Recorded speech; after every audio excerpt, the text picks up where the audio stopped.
നേരത്തെ പറഞ്ഞ പോലെ ലോക്സഭാ സ്ഥാനാർത്ഥി എന്നുള്ള രീതിയിൽ കേരളത്തിൽ ഏറ്റവും മോശം പെർഫോമൻസ് ഉണ്ടായിരുന്നൊരു ഇപ്പോൾ കക്ഷിയാണ് രമ്യ ഹരിദാസ്. ഒരു വിളിപ്പുറത്തുള്ള ആളുകൾ എന്ന രീതിയിലാണ് UR പ്രദീപിനെയും അതുപോലെ ബാലകൃഷ്ണനെയും കാണുന്നത്. അതിൽ UR പ്രദീപിനാണ് അടിച്ചുള്ളത്.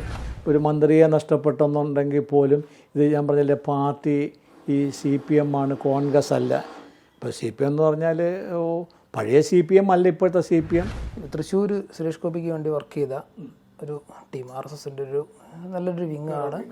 ആ വിങ്ങാണ് ചേലക്കരയിൽ BJP കാൻഡിഡേറ്റിന് വേണ്ടിയിട്ട് കാര്യമായിട്ട് പണിയെടുക്കുന്നത്. അപ്പോൾ അവിടെ ചെന്ന് കഴിഞ്ഞാൽ നമുക്കറിയാം, അവിടുത്തെ ഓരോ മുക്കിലും മൂലയിലും ഇടുന്ന ബാനറുകളിൽ സുരേഷ് ഗോപിയും പ്രധാനമന്ത്രിയും പിന്നെ കാൻഡിഡേറ്റും, ഈ 3 പേരുടെ ഒക്കേഷനിലാണ് ബാനറുകളുള്ളത്.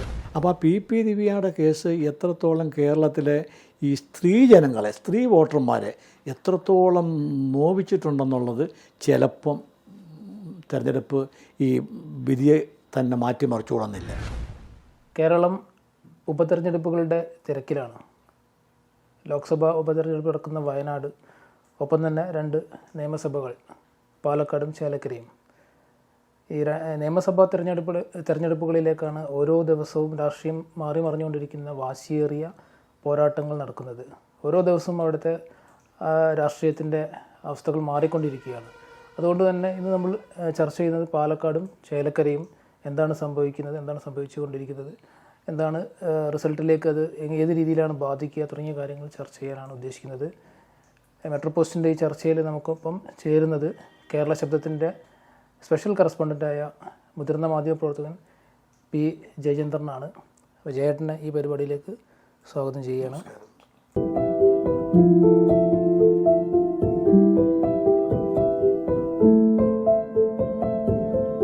ചേലക്കരയിലേക്ക് വരികയാണെങ്കിൽ ചേലക്കരയിൽ അൻവർ കൂടി ഉണ്ട്, അൻവറിൻ്റെ സ്ഥാനാർത്ഥിയുണ്ട്. നേരത്തെ പാലക്കാട് നമ്മൾ പറഞ്ഞ വിഷയങ്ങളിൽ അൻവറൊക്കെ പിൻവാങ്ങിയതുകൊണ്ട് അവിടെ അൻവർ ഉയർത്തിക്കൊണ്ടുവന്ന രാഷ്ട്രീയ കാര്യങ്ങളൊന്നും അവിടെ ചർച്ചയിലില്ല.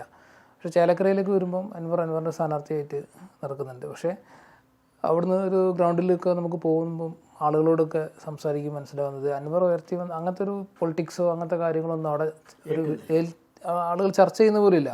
ഒരു എന്താ പറയുക, സർക്കാർ അല്ലെങ്കിൽ സാറിന് വരുന്ന ഒരു ഭരണവിരുദ്ധ വികാരം, അങ്ങനത്തെ സംഭവങ്ങളോ അങ്ങനത്തെ കാര്യങ്ങളൊന്നും അല്ല ആളുകളുടെ ചർച്ച. അവിടെ നേരത്തെ പാലക്കാട് പറഞ്ഞ പോലെ കാൻഡിഡേറ്റുകളും അവിടുത്തെ പാർട്ടിയിലെ പ്രശ്നങ്ങളൊക്കെ തന്നെയാണ്. ഇവിടേക്ക് വരുമ്പോൾ ഇവിടെ 2 കാൻഡിഡേറ്റുകൾ, ഒന്ന് UR പ്രദീപ് ഇടതുപക്ഷത്തിൻ്റെ കാൻഡിഡേറ്റായിട്ടും, ഒന്ന് രമ്യ ഹരിദാസ് UDFൻ്റെ വരുന്നു, പിന്നെ BJPൻ്റെ ഒരു ബാലേട്ടൻ എന്നൊക്കെ വിളിച്ചുകൊണ്ടുള്ള കാൻഡിഡേറ്റും. അപ്പോൾ ഈ 3 കാൻഡിഡേറ്റിൽ 2 കാൻഡിഡേറ്റുകൾ പ്രാദേശികമായിട്ട് അവരുടെ ആളുകൾക്കിടയിൽ അവിടെ താമസിക്കുകയും അവിടെ പരിചയമുള്ള ആളുകളാണ്. ഒന്ന് UR പ്രദീപും ഒന്ന് ബാലകൃഷ്ണനും. അപ്പോൾ ഇവർ 2 പേർക്കും അവിടെ ഒരു പ്രാദേശികമായിട്ട് ആളുകളുടെ ഇടയിൽ സംസാരിക്കുമ്പോൾ നമുക്ക് മനസ്സിലാവുന്ന വെച്ചാൽ അവർക്ക് വേണ്ടപ്പെട്ട ആൾ അല്ലെങ്കിൽ അവരുടെ മണ്ഡലത്തിലെ വിഷയങ്ങൾ ഏത് രാത്രിയിലും കോണ്ടാക്ട് ചെയ്യാൻ പറ്റും. ഒരു വിളിപ്പുറത്തുള്ള ആളുകൾ എന്ന രീതിയിലാണ് UR പ്രദീപിനെയും അതുപോലെ ബാലകൃഷ്ണനെയും കാണുന്നത്. അതിൽ UR പ്രദീപിനാണ് അടിച്ചിട്ടുള്ളത്. പിന്നെ രമ്യ ഹരിദാസിൻ്റെ കാര്യത്തിലേക്ക് വരികയാണെങ്കിൽ രമ്യ ഹരിദാസ് ഒരു പരാജയപ്പെട്ട ആൾ, അതായത് നമുക്ക് ഒരു ജനപ്രതിനിധി രീതിയിൽ കാണാൻ, അതായത് കാര്യമായിട്ട് ഉപയോഗപ്പെടുത്താൻ പറ്റാത്തൊരാൾ എന്ന ഒരു ഇമേജ് അവിടെ ഉണ്ട്. കോൺഗ്രസിൻ്റെ ഒരു എന്താ പറയുക, കോൺഗ്രസിൻ്റെ ഒരു ലെഗസീൻ്റെ മുകളിൽ നിൽക്കുക എന്ന് മാത്രം. പക്ഷേ വ്യക്തിപരമായിട്ട് ആളുകൾക്ക് രമ്യ ഹരിദാസിനെ വോട്ട് ചെയ്യാനുള്ള താല്പര്യക്കുറവ് അവിടെ പ്രകടമാണ്. ഈ ഫാക്ട് വെച്ചിട്ട് ഇപ്പോൾ അവിടെ മനസ്സിലാക്കുന്ന UR പ്രദീപിന് ഒരു എഡ്ജ് ഉണ്ടോയെന്നും, ഇനി അത് ഏതെങ്കിലും രീതിയിൽ അവിടുത്തെ വിഷയങ്ങൾ മാറി മറിയോ അറിയില്ല. എങ്ങനെയാണ് അവിടുത്തെ വിഷയങ്ങൾ അങ്ങനെ മാറി മറിയുകയാണെങ്കിൽ മാത്രമാണ് ആ തെരഞ്ഞെടുപ്പിനൊരു പ്രാധാന്യമുള്ളത്. അതല്ലെന്നുണ്ടെങ്കിൽ ഒരു സാധാരണ തെരഞ്ഞെടുപ്പായിട്ടേ കാണാൻ പറ്റത്തുള്ളൂ. മാറി മറിയുകയാണെന്നുണ്ടെങ്കിൽ തീർച്ചയായിട്ടും അതൊരു ജനവിരുദ്ധ വികാരം തന്നെ വരും അതിനകത്ത്. കാര്യം ഈ രമ്യ ഹരിദാസിൻ്റെ സ്ഥാനാർത്ഥിത്വത്തിന് കിട്ടിയ ഒരു അംഗീകാരമായിട്ട് നമുക്ക് വിജയിക്കുകയാണെങ്കിൽ അത് പറയാൻ പറ്റത്തില്ല. നേരത്തെ പറഞ്ഞ പോലെ ലോക്സഭാ സ്ഥാനാർത്ഥി എന്നുള്ള രീതിയിൽ കേരളത്തിൽ ഏറ്റവും മോശം പെർഫോമൻസ് ഉണ്ടായിരുന്നൊരു ഇപ്പോൾ കക്ഷിയാണ് രമ്യ ഹരിദാസ്. ആ രമ്യ ഹരിദാസിന് അങ്ങനെ ഒരു സ്ഥാനാർത്ഥി എന്നുള്ള രീതിയിലുള്ളൊരു മേൽക്കൈ നേടിയിട്ട് അതെ പിന്നെ എന്താണെന്ന് വെച്ച് കഴിഞ്ഞാൽ കിട്ടുകയാണെന്നുണ്ടെങ്കിൽ അത് എന്തെങ്കിലും കാരണവശാൽ ഈ ഇയാളുടെ കുറച്ച് വോട്ട് കാണും അൻവർ പിടിച്ചു മാറ്റിയോ എന്തെങ്കിലുമൊക്കെ ചെയ്ത് ജയിക്കുകയാണെന്നുണ്ടെങ്കിൽ മാത്രമാണ് ആ തെരഞ്ഞെടുപ്പിന് ചേലക്കരയിലെ തെരഞ്ഞെടുപ്പിന് ഒരു പ്രാധാന്യമുള്ളത്. ഇല്ലെങ്കിൽ ഒരു സിറ്റിംഗ് സീറ്റ് LDFൻ്റെ അവർ തന്നെ ജയിക്കുകയാണെങ്കിൽ അതിനൊരു പ്രാധാന്യമില്ല. തോക്കുകയാണെന്നുണ്ടെങ്കിൽ ഭരണവിരുദ്ധ വികാരമാണ്, ഗവൺമെൻറ്റിനെതിരായിട്ടുള്ള വിരുദ്ധ വികാരം വന്നു തോറ്റു എന്ന് പറയാം. അതല്ലെന്നുണ്ടെങ്കിൽ അതൊരു സാധാരണ ഈ ഇപ്പം വയനാട്ട് മണ്ഡലത്തിൽ പ്രിയങ്ക ഗാന്ധി ജയിക്കുമെന്ന് പറഞ്ഞതുപോലെ ഉള്ളൊരു സംഭവമല്ലേ ഉള്ളൂ.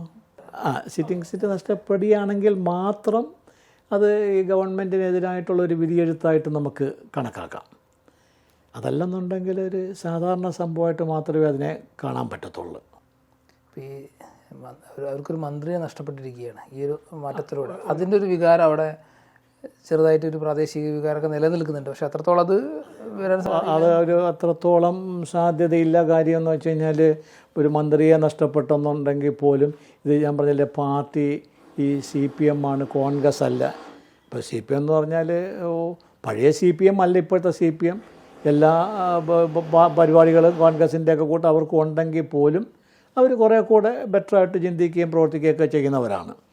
അപ്പോൾ അതുകൊണ്ട് വേറൊരു രീതിയിൽ എന്തെങ്കിലും ഒരു സംഭവം നടക്കുമെന്ന് നമുക്ക് ചിന്തിക്കാൻ പറ്റുന്നില്ല. അതുപോലെ ഈ ദിവസങ്ങളോളം കത്തിയുന്ന സാധനമാണ് അൻവർ ഉയർത്തിയ വിഷയം. അൻവർ ഉയർത്തിയ വിഷയം അതുപോലെ തന്നെ കെട്ടണഞ്ഞു പോയി നിൽക്കുകയാണ്. അപ്പം അൻവറിനെ സംബന്ധിച്ച് ചേലക്കര അദ്ദേഹത്തിന് ഒരു പ്രധാനപ്പെട്ട പിന്നൊരു കാര്യം കൂടെ പറയാം.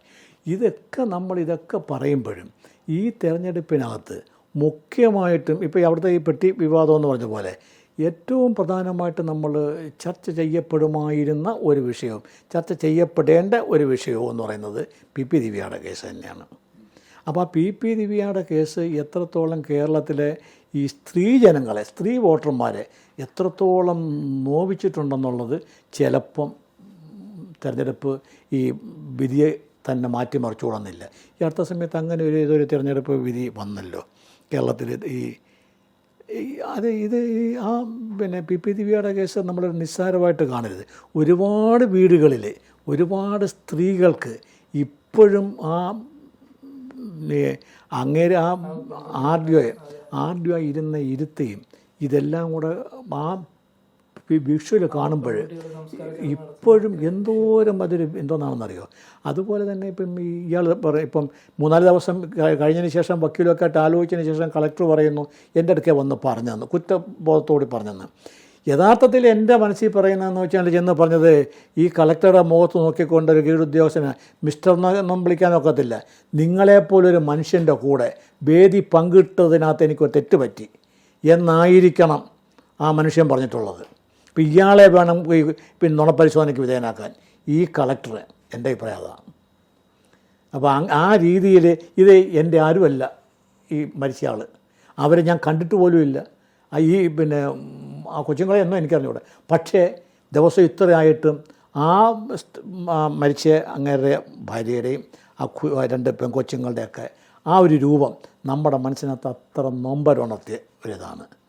അപ്പോൾ എന്നിട്ടും ധാർഷ്ട്യത്തോട് കൂടിയിട്ട് ഈ ദിവ്യ എന്ന് പറഞ്ഞ സ്ത്രീ ഇറങ്ങിപ്പോകുന്ന ആ സീനൊക്കെ ഉണ്ടല്ലോ, അതൊരു ശരാശരി കേരള വ്യക്തിക്കാരൻ്റെ മനസ്സിലുണ്ടാക്കിയിട്ടുള്ള വികാരം ഈ തെരഞ്ഞെടുപ്പിനകത്ത് എങ്ങനെ പ്രതിഫലിക്കുമെന്ന് പറയാനൊക്കത്തില്ല.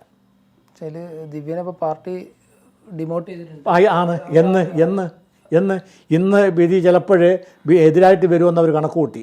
കാര്യം കോടതി എന്തോ കാരണവശാലോ ജാമ്യം കൊടുത്തെങ്കിൽ പോലും പൊതുവേ ജാമ്യം കിട്ടത്തില്ല എന്നായിരുന്നു എല്ലാവരുടെയും വിചാരം. അപ്പോൾ അതിനെ ഒരു മുൻകൂട്ടി ഒരു ഏറാണ് ഇന്നലെ. ഇത്രയും ദിവസം അവിടെ പോയിരുന്നു, ഇത്രയും ദിവസം ഉണ്ടായിരുന്നല്ലോ. എന്നിട്ട് തന്നെ ആ മനസ്സ് ഇപ്പം നമുക്ക് വായിക്കാം. ശ്രീമതി ടീച്ചർ എന്ന് പറഞ്ഞത് എന്താണ്?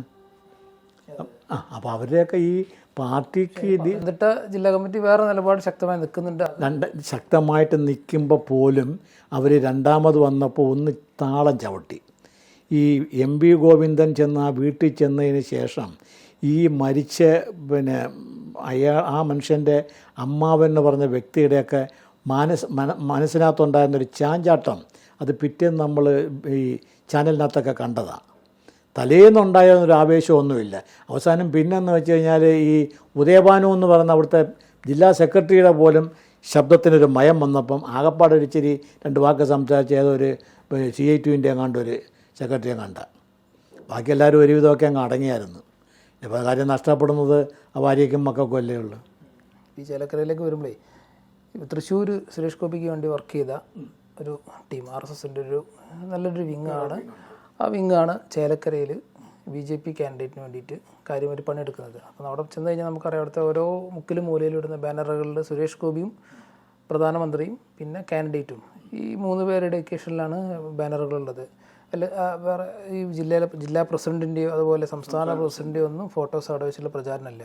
അപ്പോൾ അവരുടെ പ്രവർത്തകർ തന്നെ നമ്മൾ കാണുമ്പോൾ അവർ ഈ രീതിയിലാണ് അടുത്തിട്ട് അവർ പണിയെടുത്തുകൊണ്ടിരിക്കുന്നത്. അപ്പോൾ അവരുടെ പ്രതീക്ഷ അവർ കാണുന്നതും ഒക്കെ രമ്യ ഹരിദാസിന് അവിടെ ലഭിക്കാൻ സാധ്യത ഇല്ലാത്ത വോട്ടുകൾ, അല്ലെങ്കിൽ രമ്യ അവിടെ കാര്യമായിട്ട് വർക്ക് ചെയ്തില്ല എന്ന വികാരം മുതലെടുത്തുകൊണ്ട് അവർ അടുത്തിട്ടിൽ അവർ പണിയെടുക്കുന്നുണ്ട്. ആ വോട്ടുകൾ പിടിച്ചെടുക്കുകയും UR പ്രദീപിന് ഭീഷണിയാവുന്ന രീതിയിലേക്ക് ഉള്ളൊരു ആ ഒരു ഇക്വേഷനിലാണ് അവിടെ നടന്നുകൊണ്ടിരിക്കുന്നത്. അപ്പോൾ അവിടെ ഇപ്പോൾ നേരത്തെ പറഞ്ഞ പോലെ സുരേന്ദ്രൻ പക്ഷത്തിൻ്റെ, അതുപോലെ ഇപ്പം സുരേഷ് ഗോപി ചേലക്കരയിൽ പ്രസംഗത്തിലൊക്കെ വിവാദമായ പ്രസംഗം ഉണ്ടാക്കിയ ആ വേദികളിലൊക്കെ തന്നെ അവിടെയൊക്കെ വരുന്നത് സുരേഷ് ഗോപിക്കാണ് കയ്യടി കൂടുതൽ കിട്ടുന്ന കാഴ്ചയുള്ളത്. അപ്പോൾ ഈ ഒരു വിഭാഗീയത BJPയിലുള്ള അതവിടെ കിടക്കുന്നുണ്ട്. ചേലക്കരയിലും അങ്ങനെ ഉണ്ട്. ഈ പറയുന്ന സാധനങ്ങൾ അവിടെ കിടക്കുന്നുണ്ട്. ഇപ്പോൾ കോൺഗ്രസിൻ്റെ സ്ഥാനാർത്ഥി ഈ പറഞ്ഞാൽ മൂന്നാം സ്ഥാനത്തേക്കറ്റം പോയി കഴിഞ്ഞാൽ നമ്മൾ എങ്ങനെയാണ് ഇതിനെ വായിച്ചെടുക്കാൻ പറ്റുക? എന്തായിരിക്കും അടുത്തൊരു നിയമസഭയിലേക്ക് വരുമ്പോൾ ചിത്രങ്ങൾ? അല്ല, ഇത് പിന്നെ ചേലക്കരയിൽ കോൺഗ്രസിൻ്റെ സ്ഥാനാർത്ഥി മൂന്നാം സ്ഥാനത്ത് പോയി കഴിഞ്ഞാൽ അതിനകത്തൊരു അത്ഭുതപ്പെടാനുള്ളൊരു അവസരമില്ല. കാര്യം വെച്ചാൽ ഈ കോൺഗ്രസിൻ്റെ സ്ഥാനാർത്ഥി പിന്നെ ജനങ്ങളുമായിട്ട് അത്രത്തോളം അകന്നുപോയൊരു സ്ഥാനാർത്ഥിയാണ്. അതൊരു പാർലമെൻറ്റ് അംഗം എന്നുള്ള രീതിയിൽ തന്നെ ഒരു ആ മണ്ഡലത്തിനകത്തോട്ട് തിരിഞ്ഞ് നോക്കാത്തതിൻ്റെ പ്രശ്നങ്ങളാണ് അവർക്ക് അനുഭവപ്പെട്ടത്. അത് അങ്ങനെയുള്ളൊരു സ്ഥാനാർത്ഥിയെ കൊണ്ടൊന്നും തന്നെ നിർത്തണമെന്ന് നിർബന്ധം എന്തായിരുന്നു പാർട്ടിക്ക്. അപ്പം നിർത്തുമ്പം ചിലപ്പം തോറ്റു കഴിഞ്ഞെന്നും പറഞ്ഞുകൊണ്ട് മൂന്നാം സ്ഥാനത്ത് പോയെന്നും വേണ്ട അതിശയിക്കാനൊന്നുമില്ല. അത് സംഭവിക്കാൻ ചിലപ്പം കോൺഗ്രസിനുണ്ടെന്ന് തന്നെ പറഞ്ഞാൽ ആ കരിയർ കൊണ്ട് ഫിനിഷ് ചെയ്യുന്ന പരിപാടിയാണോ? അവർ കോൺഗ്രസ്സുകാരാ, അവരതും ചെയ്യും. കാര്യം കഴിഞ്ഞ അസംബ്ലി തെരഞ്ഞെടുപ്പിനകത്ത് പിന്നെ ഞാൻ കൊല്ലത്ത് തന്നെ കഴിഞ്ഞ അസംബ്ലി തെരഞ്ഞെടുപ്പിനകത്ത് കൊല്ലത്ത് പാട്ടും പാടി ജയിക്കേണ്ടതായിരുന്നു പിന്നെ ബിന്ദു കൃഷ്ണ. മുകേഷിൻ്റെ കൂടെ നേരത്തെ പറഞ്ഞ CPMനകത്ത് പോലും ഒരുപാട് പേർക്ക് എതിർപ്പുണ്ടായിരുന്നു. ആ മുകേഷിനെ രണ്ടാമതും സ്ഥാനാർത്ഥിയാക്കി നിർത്തിയതിനകത്ത് എതിർപ്പായിരുന്നു. ആ മുകേഷ് 2000 ചില്ലുവാനും വോട്ടിന് ജയിച്ചതെന്ന് വെച്ചാൽ ബിന്ദു കൃഷ്ണയെ ഫിനിഷ് ചെയ്യണമെന്നുള്ളത് അവിടുത്തെ കോൺഗ്രസ്സുകാരുടെ താല്പര്യമായിരുന്നു. അവരത് മനോഹരമായിട്ട് ചെയ്തു. അതുപോലെ കോൺഗ്രസ്സുകാർക്ക് എല്ലായിടത്തും ഓരോ താല്പര്യങ്ങൾ കാണും. അടുത്ത 10 വർഷം കഴിഞ്ഞിട്ട് നിൽക്കേണ്ട സ്ഥാനാർത്ഥിക്കും കാണും ഇപ്പോൾ താല്പര്യം, അവനും പണിയും. അതെ. അപ്പോൾ ചേലക്കരയിൽ നമുക്ക് ഏതായാലും UR പ്രദീപ് തന്നെ ഒരു എഡ്ജ് കൊടുക്കും. അത് തന്നെ അദ്ദേഹത്തിന് തന്നെ ഒരു എഡ്ജ് കൊടുക്കുന്നതാണ് നല്ലത്.